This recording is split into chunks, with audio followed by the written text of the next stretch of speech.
Kemi pasur procese më të mirë të regjistrimit, paktën për këto vitet e fundit, ku patëm rreth 16.000 maturantë, të cilët u regjistruan që në raundin e parë të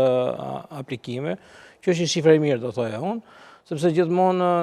ne kemi lëvizur diku ke 70% në raundin e parë, këtëherë arritëm deri te 80% të aplikantëve. Kjo do thotë që edhe vetë sistemi është tashmë i maturuar ndër vite, u bë një dekadë, dhe maturantët presin çastin e duhur për të bërë regjistrimin në ato programe që ata dëshirojnë vërtet të studiojnë.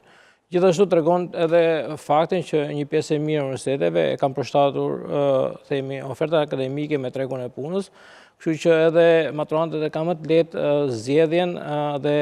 regjistrimin për ato degë që ato kërkojnë, dhe nëse ato janë mjaftueshëm në raundin e parë, këto regjistrime ecin fluide në raundin e parë. Në raundin e dytë, pastaj patëm rreth 3.000 maturantë të ri që ju shtuan sistemit, dhe ato rreth 4.000 që kishin ngelur nga raundi i parë, do të jenë diku rreth 7.000 maturantë të cilët e patëm mundësi për të aplikuar në raundin e dytë.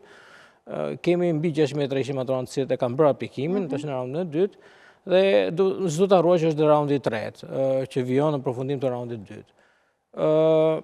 Të kthehemi te kuotat e lira, është diskusion që e bëjmë çdo vit me ju dhe me kolegët tuaj. Kuotat e lira, kuotat në universitete kanë të bëjnë me kapacitetet prisë të universitetit, që do të thotë, përgjithsisht universiteti e përgatit ofertën akademike edhe për numra bazuar në pritshmëritë e atyre që mbarojnë maturën shtetërore, që janë diku ke 26.000, dhe aty lëviz dhe numri i kuotave, shto këtu dhe pak numra që vijnë nga vitet e kaluara, A20 që quhen.